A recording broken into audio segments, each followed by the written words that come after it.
Hello dear students, आज जो हम करने वाले हैं वो है आर्टिकल। आर्टिकल बहुत ही इम्पॉर्टेंट है जो आपके क्वेश्चन पॉइंट ऑफ व्यू से 100% आता ही है। तो ए और एन द वाले शब्द आते हैं जिनको हमें सॉल्व करने में थोड़ी डिफ़िकल्टी होती है। तो आज हम देखेंगे उसका बेसिक कि क्या रीज़न है कि यहाँ पर एन आता है, ए आता है और द आता है। तो ए आर्टिकल का प्रयोग व्यंजन के लिए होता है। सबसे पहले जो भी हमें क्वेश्चन दिया है उसके बाद हमको देखना है कि वहाँ पर हमें ब्लैंक लगाना। ब्लैंक जो दिया हुआ है उसके बाद हमें हिंदी में लिखना है उसे। जो भी हमारा क्वेश्चन है, जैसे हमको दिया है ही इज़ डैश ऑनेस्ट, तो यहाँ डैश जो दिया हुआ है, डैश के बाद जो भी शब्द है उसे हमें हिंदी में लिखना है और वो हमें देखना है कि वो व्यंजन में आ रहा है या स्वर में आ रहा है। अगर वो शब्द स्वर आ रहा है तो उस कंडीशन में हम एन लगाएंगे। अब स्वर मतलब क्या होता है? स्वर मतलब हिंदी के स्वर अ से लेके आहा तक।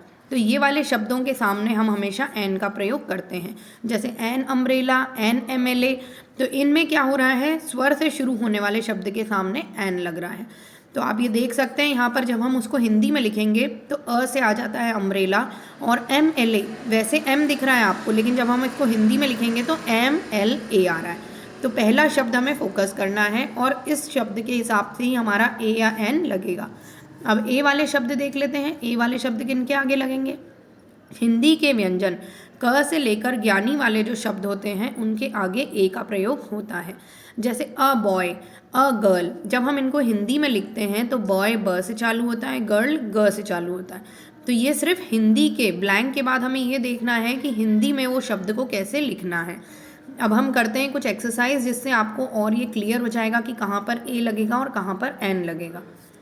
यहाँ हम कुछ प्रश्न देखेंगे जिनसे आपका और ये कंसेप्ट क्लियर हो जाएगा।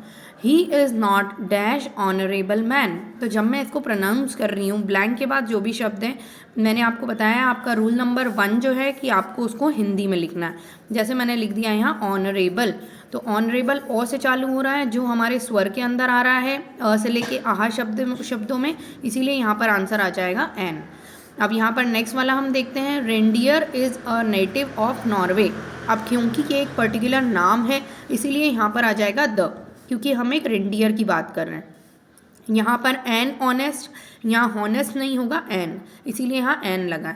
An honest man speaks dash truth, तो यहाँ क्या आ जाएगा? द ट्रूथ, क्योंकि ये हम कोई क्वालिटी बता रहे हैं और ये स्पेशलाइज्ड होती है। Aladdin had dash wonderful lamp, इसको हमको ब्लैंक के बाद लिखना है वंडरफुल, और वंडरफुल काय से चालू हो रहा है? व से, और वह हमारा क्या है? व्यंजन, इसीलिए यहाँ पर आ जाएगा अ। फिर गंगा, क्योंकि एक नदी है, नदियों पहाड़ों इन सब के आगे हम द लगाते हैं, तो गंगा इज और सेक्रेड स से स्टार्ट हो रहा है, इसीलिए यहाँ पर आ जाएगा अ। You are dash fool to say that, you are a fool, क्योंकि फ से स्टार्ट हो रहा है ये फूल, और फ हमारा क्या है? व्यंजन, इसीलिए हम यहाँ पर लगाएंगे ए।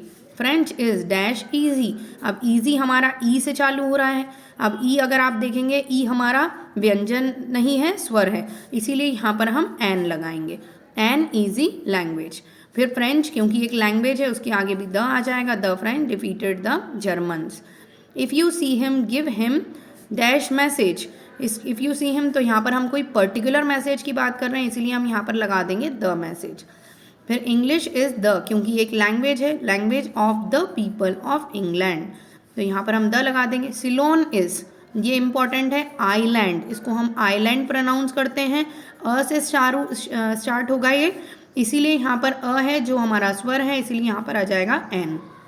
स्वरों के आगे एन और व्यंजन के आगे अ, यही आपको याद रखना है।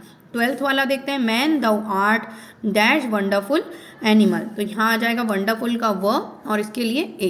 कॉपर इज़ अ यूजफुल, अब यहाँ पर यू से तो हो रहा है, लेकिन इसको जब हम हिंदी में लिखेंगे तो यूजफुल य से स्टार्ट हो जाएगा, ये ऊ से नहीं होगा, इसीलिए ये क्या हो जाएगा? हमारा व्यंजन और ए लगेगा। Do you see the blue sky, यहाँ पर पर्टिकुलर ब्लू स्काई की बात हो रही है। डैश द सन, तो सन क्या है? हमारा एक पर्टिकुलर चीज़ है, द सन शाइन्स ब्राइटली। अब मैं आपको कुछ एक्सरसाइज दूंगी, वो आपको सॉल्व करके कमेंट बॉक्स में उसके आंसर लिखना है। ये आप लोगों के लिए एक्सरसाइज हैं जिसके आंसर्स आप कमेंट बॉक्स में डालकर दे दीजिए। तो तो sun sets in dash west, he is dash MA। ये वेरी IMP क्वेश्चन है जो आपको एक्सपेक्टेड है आपके एग्ज़ाम में, तो इसको अच्छे से करिएगा। प्रोनाउंस करके ब्लैंक के बाद जो भी शब्द है उसको आप हिंदी में लिखिए और उसके हिसाब से आप ए, एन या द लगा सकते हैं। My mother reads dash Ramayana, ये क्योंकि एक होली बुक है तो यहाँ क्या आना चाहिए, ये मैंने आपको हिंट दे दिया है। Farmer bought dash cow and dash ox, इन दोनों में अलग अलग शब्द आएगा, ए और एन में से आपको फिट करना है। डैश गंगा, गंगा क्योंकि एक पवित्र नदी है, इसके लिए क्या लगाया जाता है। अगर आपने मेरा वीडियो अच्छे से सुना होगा तो आप इसको आंसर अच्छे से लिख पाएंगे। My uncle is dash university professor, blank के बाद जो भी शब्द है उसे आप हिंदी में लिखेंगे तो आपको ऑटोमेटिक आंसर मिल जाएगा कि वो स्वर है या व्यंजन। All the best dear students, अच्छे से पढ़ाई।